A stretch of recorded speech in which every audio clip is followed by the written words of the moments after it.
და გვეყოლება პარტნიორად ის ქვეყანა, სადაც განათლებას და შრომას ფასი აქვს, სადაც არავინ არ გაძალებს შენ როგორ იცხოვრებ, შენი ტრადიციებით იცხოვრებ, შენი რწმენით იცხოვრებ, შენი მენტალობით იცხოვრებ, შენი ადათით იცხოვრებ და ამას არავინ დაგაძალებს და არავინ შეგიშლის და არავინ გეტყვის, რომ იცი რა, მოდი ადექი და ეს ცხოვრების წესი შეიცვალე იმისთვის, რომ ჩვენთან იყო. ნუ აი ესეთ შემთხვევაში მე მგონი განსხვავებას დებილის გარდა ყველა შეხედავს. რუსეთს რაც შეეხება, რუსეთზე უკვე თქვით და ვისაუბრეთ, რომ რუსული სამყაროს წევრობა თავის თავში ითვალისწინებს, რა თქმა უნდა, ეროვნული იდენტობის შენარჩუნებას, მაგრამ ეს არ ითვალისწინებს იმას, რომ საქართველო გახდეს ძლიერი დამოუკიდებელი მოთამაშე, რომელიც ძლიერი დამოუკიდებელი მოთამაშეც თავის პირობებს დააყენებს კავკასიაში და ყველაფერს თავის პოლიტიკას გაატარებს. ეს არ არის რუსების ინტერესში. რუსების ინტერესში არის, რომ საქართველო იყოს რუსეთთან მიმართებაში, არც აშენდეთ, არც გადაშენდეთ, იყავით მაგ და მეყოლებით დაცულად. ვერავინ თქვენ ვერ შეგეხებათ. არავინ თქვენ გეი პარადების ჩატარებას არ მოგთხოვთ და ახლა მეტი რა გინდა. და ახლა რუსული სამყაროს წესი მე არ მიმაჩნია, რომ ეს არის იდეალიზირებული მიმართულება, რომლის მიმართულებითაც უნდა განვითარდეს საქართველო. ქართველები საერთოდ ძალიან ნიჭიერი ხალხი ვართ. გენეტიკურად ნიჭიერი ხალხია და თუკი ამ ნიჭიერ ხალხს მიეცემა საშუალება სწორი მიმართულებით განვითარდეს, გონებაზე განვითარდეს, ინტელექტზე განვითარდეს, დისციპლინას და შრომას მიეჩვიოს, ну, ასეთ შემთხვევაში ჩვენ ქვეყანას და ჩვენ ერს აქვს ამის საშუალება. დავით საანიმ წერს, რომელმა რუსეთის პარტნიორმა შეინარჩუნაო იდენტობა.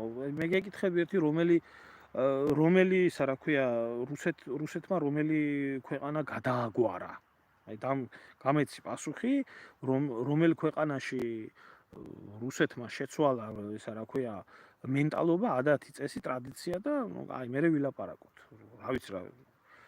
ბელორუსია, უკრაინაა, საქართველოა, აზერბაიჯანია, შუა აზია და პრებალტიკა, რომლებიც რუსეთის შემადგენლობაში და ემეში იყვნენ და რომელი გახდა ერთი ისა რა ქვია, რუსეთუმე, აი გადახედი აგერ თურქეთში ყველაზე მეტი ქართველი დღესდღეობით თურქეთში ცხოვრობს. აი თურქული საქართველო. აი მენტალობა დაკარგული, დავიწყებული, აზროვნება რწმენა და აი დანარჩენი საქართველო, რომელიც რუსეთის შემადგენლობაში ვიყავი.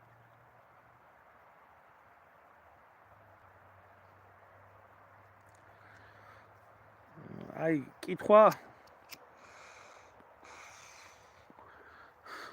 კითხვა იმის შესახებ, რომ რუსეთი დასავლეთისკენ არ გაგიშვებს, ჩინეთისკენ გაგატარებს. მე ესეთი დამოკიდებულება ამ საკითხთან მიმართებაში არასწორად მიმაჩნია, იმიტომ რომ შენ ჭკუაზე დასავლეთისკენ კონდეს ურთიერთობა, ისა ევროპა გაძლევს საშუალებას იურთიერთობა შენი პრაგმატული პოლიტიკით? ხო არ გაძლევს. ისე არ გაძლევს რუსეთით, ისე არ გაძლევს სხვაც. ახლა იმის შიშით რომ ეს არ გაგიშვებს, ის არ გაგიშვებს, მაშინ შეუერთდეთ რომელიმე ქვეყანას და ვიყოთ მაშინ მისი შემადგენლობაში, შენი პოლიტიკა უნდა აწარმოო. ყოველ შემთხვევაში რუსეთი ჩინეთიდან კავკასიაში საფრთხეს არ ელოდება. აი დასავლეთიდან საფრთხეს კავკასიაში ელოდება. ესაა ნატო, ესაა მათი პოლიტიკა, რომელიც ითვალისწინებს კავკასიიდან რუსეთის როგორც სახელმწიფოს გაძევებას, იქ სეპარატიზმის შექმნას, დაძაბულობის შექმნას. აი ეს მიუღებელი არის ნამდვილად რუსეთისთვის. ხო. და რა თქმა უნდა, ამის საშუალებას არ მოგცემს. და აღუდგება ამას, მაგრამ ახლა ჩინეთი კავკასიაში ბაზების გახსნას არ აპირებს. და ჩინეთი კავკასიაში რუსეთთან ომს არ აპირებს ქართველების ხელით, რასაც აპირებს დასავლეთი. ამას განსხვავებას ამაში ვერ ხედავთ? ამიტომ საქართველოს დაახლოება ჩინეთთან რუსეთისთვის არ არის ისეთი მომაკვდინებელი და ისეთი საშიში, როგორიც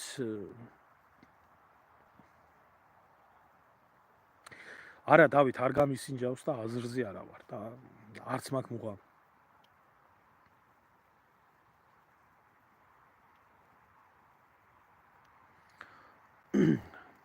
ახლა